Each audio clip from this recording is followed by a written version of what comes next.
ভাঙড় 2 নম্বর ব্লকের তৃণমূল যুব কংগ্রেসের সম্পাদক তাপস মণ্ডলের উদ্যোগে আজ বেওতা 1 নম্বর অঞ্চলে 300 পরিবারের হাতে খাদ্য সামগ্রী তুলে দেওয়া হয়।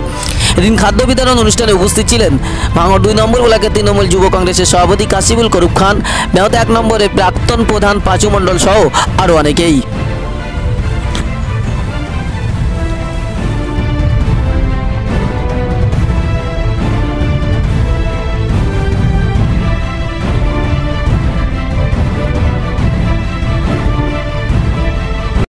আজকের মহামারী দেখা দিয়েছে আমাদের প্রজন্মের এই প্রথম। তো সারা বিশ্বে আজ লকডাউন চলছে কোভিড-19-এর প্রভাবে। তো আমাদের ইন্ডিয়াতে যথেষ্টভাবে প্রভাব পড়েছে, তবু অন্যান্য বিভিন্ন দেশের তুলনায় খুবই কম পড়েছে। তবুও আমাদের দেশ আজ 33-34 দিন হয়ে গেল লকডাউন হয়ে আছে, কাজবাজ পাচ্ছে না, কাজবাজ করতে পারছে না। এই ধরনের লোকেরা যাদের একান্তই খাওয়া দাওয়া হচ্ছে না, তাদেরকে নিয়ে ত্রাণ জোগাড় করেছি। 300-350 প্যাকেট মতো হবে। তো এখানে আছে, আপনারা দেখতে পাচ্ছেন, চাল, ডাল, তেল, সয়াবিন, আলু, নুন, পেঁয়াজ সমস্ত আছে। আমরা এই সমস্ত যতটুকু পারছি দিচ্ছি। আগামী দিনে যদি ভগবান চায় আরও মানে করে আরও দেব।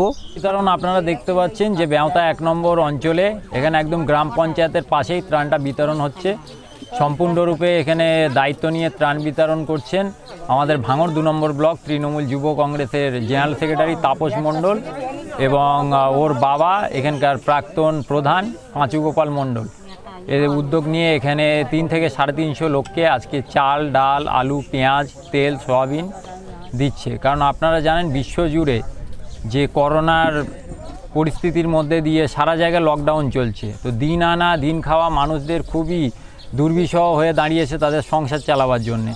তাই তাদের পাশে যথাসামান্য সম্ভব, তাদের পাশে যতটুকু দাঁড়ানো যায় তার জন্যে সীমিত শক্তির ভেতর দিয়ে তাদের পাশে দাঁড়ানোই আজকেকার উদ্দেশ্য। আমার নাম পাঁচু মণ্ডল, আমি এখানকার প্রাক্তন প্রধান। আমার স্ত্রী এখানকার পঞ্চায়েত সদস্য এবং আমার ছেলে ব্লক যুব জেনারেল সম্পাদক। এখানে উপস্থিত আছে আমাদের ব্লক যুব সভাপতি কাশিবুল করুব খান এবং ছাত্র পরিষদ নেতা জ্যাকি থেকে আরম্ভ করে গ্রামের মান্যগণ্য ব্যক্তি সবাই এখানে উপস্থিত আছে।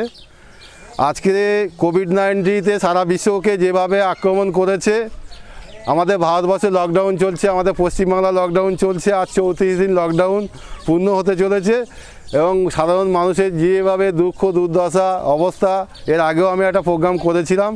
আর আজকের যে প্রোগ্রামটা করছি, আজকের প্রায় সারা অঞ্চলব্যাপী বাছাই করে করে যাদের খুব অসুবিধা, প্রায় 300-400 লোকের একটা ওই চাল, ডাল, তেল, আলু, পেঁয়াজ, সয়াবিন, লবণ এইসব ইত্যাদি ইত্যাদি দিয়ে আর কি এদের পাশে সামান্য উপহার দিয়ে যতটা এদের পাশে দাঁড়াতে পারি।